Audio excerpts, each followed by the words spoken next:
Hey, how's it going, everyone? How you guys doing today, wherever you're from in this beautiful world? Yeah. All right. So I got one from Reach Break out of Astoria, Oregon, and this is one of their new ones. It's called Fresh Hop IPA. That's what they call it. 6.5%, 16-ounce can.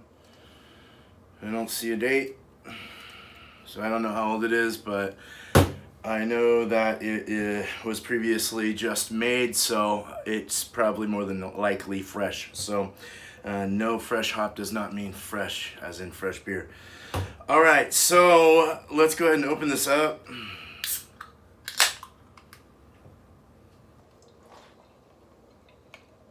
A nice color to it.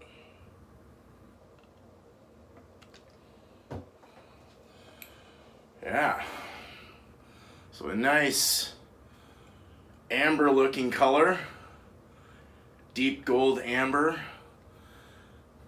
Not a real big head. I tried to pour as aggressively as I could there. Smells good. Getting some good smells, good whiffs. Went down pretty fast. Let's get into the nose, actually.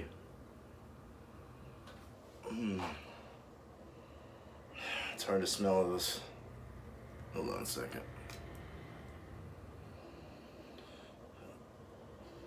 So I'm getting orange. I get a little bit of a yeasty funk. Slight grapefruit, pear, grapes, white grapes. Went all over me.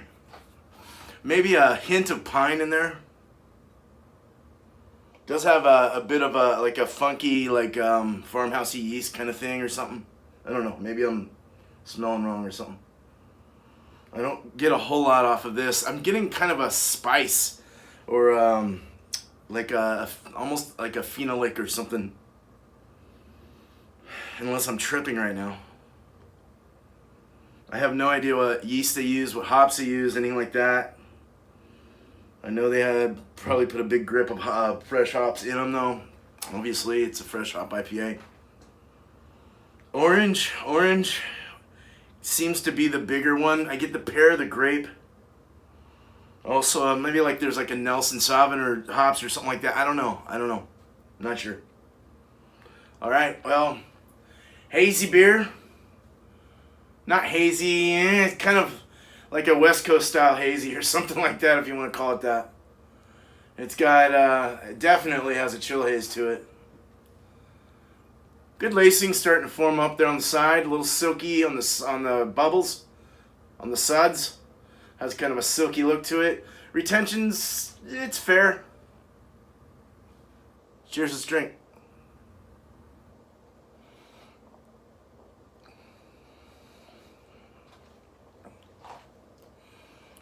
A slight grain.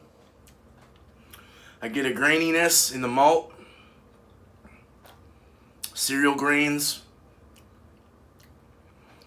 It's got a nice West Coast bitterness in the finish. Somewhat soft on the mouthfeel. Soft but somewhat lifty as well. You do get that grape, white grape or kind of a vanilla touch to it. Yeastiness. Almost like in like the Belgian world, sort of. Like in the Belgian style world. But then you get the orange, you get like the grape, the peat, like I want to maybe more like I want to say like nectarine or something. It's got a decent balance. I'm not too cool with the malt so much. I don't really like the graininess so much. Just a personal preference.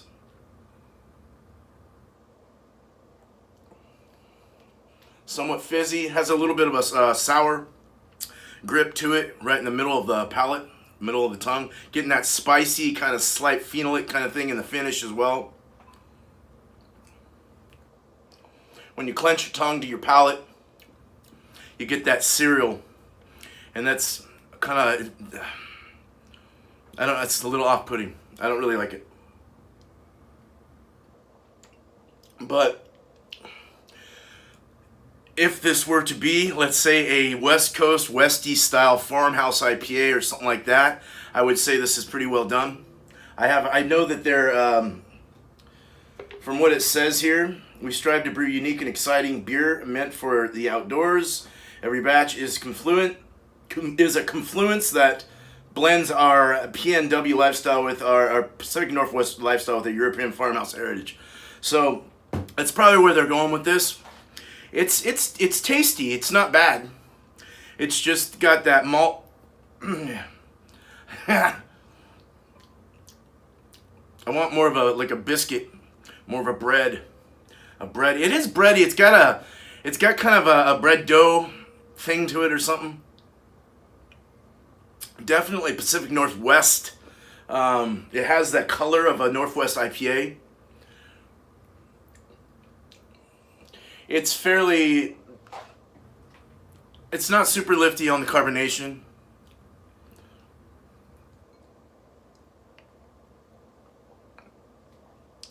Kind of medium carbonation. Grapefruit in the finish as well. I mean, there's a few things going on here that aren't bad. There's some things that aren't. Just, again, personal preference. So, out of 10 hops, I would probably give this like 8.7 hops. B minus, middle B plus.